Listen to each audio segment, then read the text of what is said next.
Hello friends, मैं Dhirendra Kumar Pathak tutorial leader से।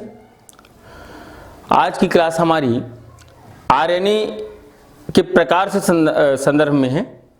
इससे पहले मैंने आपको मैसेंजर आरएनए के बारे में समझा चुका हूं। आज का हमारा टॉपिक है ट्रांसफर आरएनए, जो परीक्षा के लिए बहुत महत्वपूर्ण प्रश्न भी है और इसको हम मॉडल के रूप में समझने का प्रयास करते हैं। तो यहां पर मैंने आपके सामने ट्रांसफर आरएनए को बताने का प्रयास किया है। ए और बी दो डायग्राम मैंने इसके बनाए हुए हैं और दोनों डायग्राम यहाँ पर लिख दिया मैंने। ए और बी दोनों डायग्राम ट्रांसफर आरएनए की संरचना को समझाने का प्रयास करते हैं।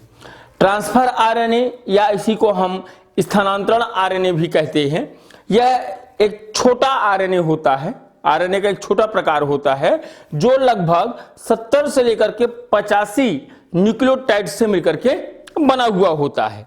और ट्रांसफर आरएनए जो होते हैं, ये आपके सामने चित्र मैंने बनाया हुआ है, इनका वर्क है कि ये अमीनो अम्ल की कोशिकीय पूल से, ये अमीनो अम्ल मैंने ऊपर में बनाया हुआ है, तो अमीनो अम्ल की कोशिकीय पूल से राइबोसोम को स्थानांतरित करता है।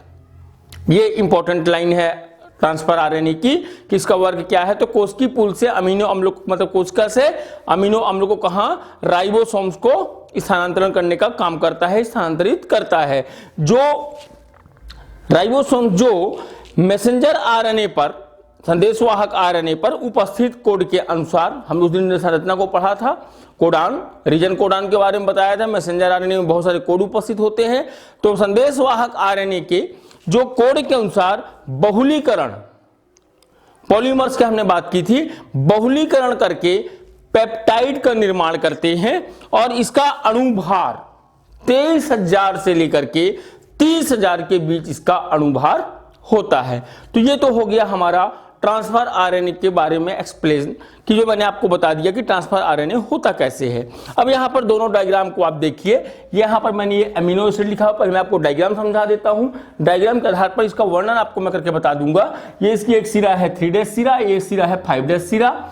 ये यहाँ पर राइबोसोमल बाइंडिंग लूप है जिसमें 7 क्षारक यहाँ पर उपस्थित हैं। यहाँ पर amino acid synthetase binding loop है, यहाँ 8 से 12 बेस हैं और यहाँ इसको एंटीकोडान बोलेंगे।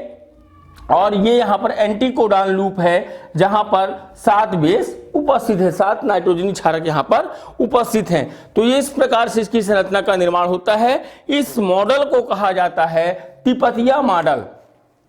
तिपतिया मॉडल द्वारा ट्रांसफर आरएनए की संरचना, ये वाला जो डायग्राम है ये तिपतिया मॉडल के आधार पर है। और दूसरा वाला जो डायग्राम है ये त्रिविम संरचना है, 3D आकार की, 3D आकार की संरचना कहलाती है।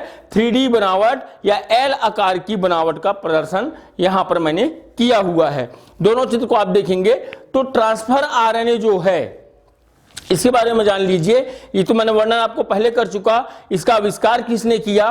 तो ट्रांसफर आरएनए का आविष्कार माहलोन हॉगलैंड एवं पॉल जेमिनिक एवं उनके सहयोगियों के द्वारा 1957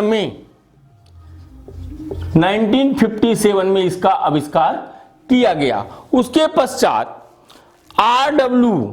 हॉली ने इसके ईस्ट में, सर्वप्रथम ईस्ट में उपस्थित एलेनिन ट्रांसफर आरएनए की संरचना का वर्णन किया। 3 वैज्ञानिकों के नाम मैंने यहां पर ले लिए आपके सामने। आविष्कार करने वाले वैज्ञानिक माहलोन हॉगलैंड और पॉल जेमिनिक, और दूसरा मैंने बताया जिसे सर्वप्रथम इसको देखा वह था R.W. हॉली। इस वैज्ञानिक ने इसके बारे में हमको सर्वप्रथम बताने का प्रयास किया। तो यह जो सूक्ष्म अणु होता है, यह जो एक अणु है, तो छोटा आरएनए है, यह सूक्ष्म अणु 73 से लेकर के 93, 73 से 93 तक क्षारकों से यह निर्मित रहता है। निर्मित ए क्या है? ये एक विशिष्ट द्वितीयक एवं तृतीयक संरचना होती है। इसकी द्वितीयक और तृतीयक जो संरचना है यह 3D आकार या L आकार की संरचना, L आकार की होती है। एल आकार बोलूंगा तो आपको ये डायग्राम देखना है, और ट्रांसफर 4 भुजाओं के बारे में बात करूंगा तो आपको इस डायग्राम को देख के आपको उसको समझना है। तो ट्रांसफर आरएनए की कितनी भुजाएं हैं? 1 2 3 4। यदि हम इसको सामने सामने देखते हैं तो इसमें कितनी भुजाएं दिखती हैं? हमको 4 भुजा दिखाई देती है। और जो ये ऊपर वाली भुजा है, इस भुजा को ग्राही भुजा कहा जाता है, ग्राही भुजा कहलाती है। और यहाँ ग्राही क्यों है? क्योंकि यहाँ पर अमीनो अम्ल को ग्रहण किया जाता है, अमीनो अम्ल ग्रहण किया जाता है, इसी कारण इसको हम ग्राही भुजा कहते हैं। इसके जो ऊपर के जो 2, एक 3 डैश और एक 5 डैश, पहले भी बता चुका हूं। इस भुजा को समझने के लिए आप इसकी इन 2 भुजाओं को देख सकते हैं। एक ये भुजा है और एक इसकी ये भुजा है। ये 3 डैश तो ये 3 डैश, ये 5 डैश तो ये 5 डैश, ये भुजाएं हैं। अब दोनों भुजाओं को हमने जान लिया। पहली भुजा जो इसके बारे में हम बात करते हैं, पहली भुजा टी, उसके बाद मैंने आपको यहां पे एक फाई का निशान बनाया हुआ है, सी जी लूप लिखा हुआ है, टी फाई सी जी लूप लिखा हुआ है। अब यहां पर जो सी टी जो उपस्थित है, जो बोलता है टी और सी और फाई, इनके बारे में बता देता हूं आपको मैं। टी लिखा है मतलब थाइमिन है, सी लिखा है मतलब साइटोसिन है, जी लिखा है मतलब ग्वानोसिन है, और जो बीच में 5 को मैं बोल रहा हूं, इसको यदि हम बात करें बायोलॉजिकल भाषा में तो इसको सूडो यूरिडिन कहा जाता है। सूडो यूरिडिन कहा जाता है इस 5 के निशान को, जो त्रिशूल के समान आपको दिखाई दे रहा है। और टोटल इसमें बोलता है 7 क्षारक यहां पर पाए जाते हैं। कितने क्षारक? 7 बेस इसमें उपस्थित होते हैं, 7 क्षारक इसमें पाए जाते हैं। एंटीकोडॉन लूप, अब यहां पर देखेंगे हम एंटीकोडॉन लूप, ये यहां पर, इसको हम यहां पर देखें और उसी प्रकार इसको हम यहां पर देखते हैं। एंटीकोडॉन लूप जो हमको ये दिखाई दे रहा है, एंटीकोडॉन लूप में सदैव एंटीकोडॉन त्रियक पाया जाता है। एंटीकोडॉन लूप में हमेशा बोलता है एंटीकोडॉन त्रियक पाया जाता है, मतलब 3 अणु यहां पर उपस्थित होते हैं। और सूडोयूरिडिन, जिसको हमने शुरुआत में बताया, सूडोयूरिडिन और डाइहाइड्रोयूरिडिन ट्रांसफर आरएनए में पाए जाने वाले ये 2 ऐसे पदार्थ हैं या ऐसे क्षारक हैं जो असामान्य क्षारक कहलाते हैं। कौन कौन से? सूडोयूरिडिन और डाइहाइड्रोयूरिडिन। और यहां पर आप देखेंगे, आपको यहां पर मैंने लिखा हुआ है DHU लूप, DHU लूप लिखा हुआ है। इस DHU लूप को आप समझने का प्रयास करेंगे। डी मतलब क्या है? एक भुजा का नाम है। डी क्या है? भुजा है, अथवा डी भुजा या DHU लूप में क्या पाया जाता है? डाइहाइड्रोयूरिडिन पाया जाता है। DHU में क्या पाया जाता है? डाइहाइड्रोयूरिडिन। और यहां पर क्या पाया गया?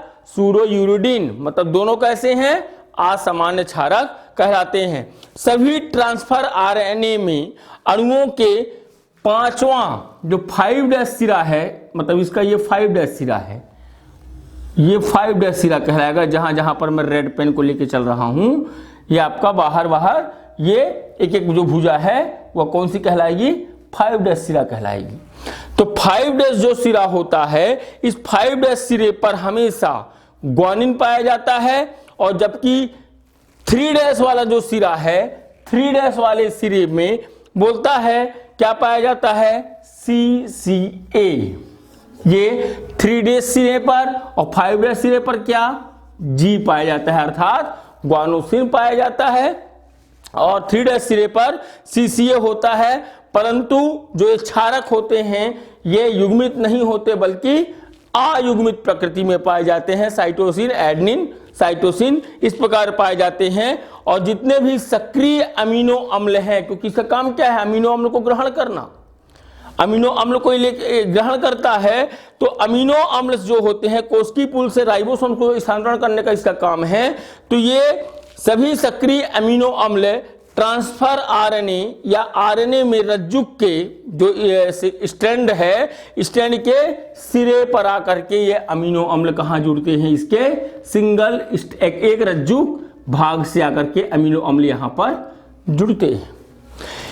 फिर बोलता है यह एक छोटा आरएनए है जो 70 से 85 न्यूक्लियोटाइड से मिलकर के बना होता है। तो यहां पर आप देखेंगे अमीनो एसिड यहां पर जब अमीनो अम्ल को ग्रहण करता है उसके पश्चात यह डी भुजा से होते हुए यहां पर उसका संश्लेषण किया जाता है। यहां पर 8 से 12 क्षार पाए जाते हैं। यहां पर राइबोसोम, अभी हम शुरुआत में बात की हमने कि अमीनो अम्ल कोष्ठी पूल से राइबोसोम्स को स्थानांतरित करता है। तो यहां पर ये राइबोसोम्स को यहां पर राइबोसोमल बाइंडिंग लूप कहलाता है।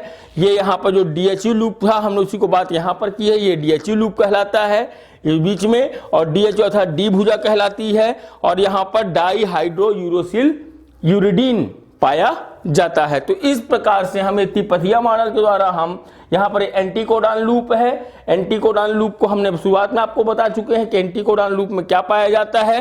तो एंटीकोडॉन लूप, और ये यहाँ पर लिखा हुआ है एंटीकोडॉन, मतलब इसी का डायग्राम ये 3D प्रकार का डायग्राम है, और ये जो डायग्राम है ये ट्रांसफर आरएनए का त्रिपथिया मॉडल का डायग्राम है। बुक्स के आधार पर आप दोनों डायग्राम को यहाँ अपने सामने देखते हुए उसकी क्लियरेशन को आप, क्लासिफिकेशन को आप अच्छे से पढ़ सकते हैं और चित्र के माध्यम से इसको आपको समझ सकते हैं। Thank you.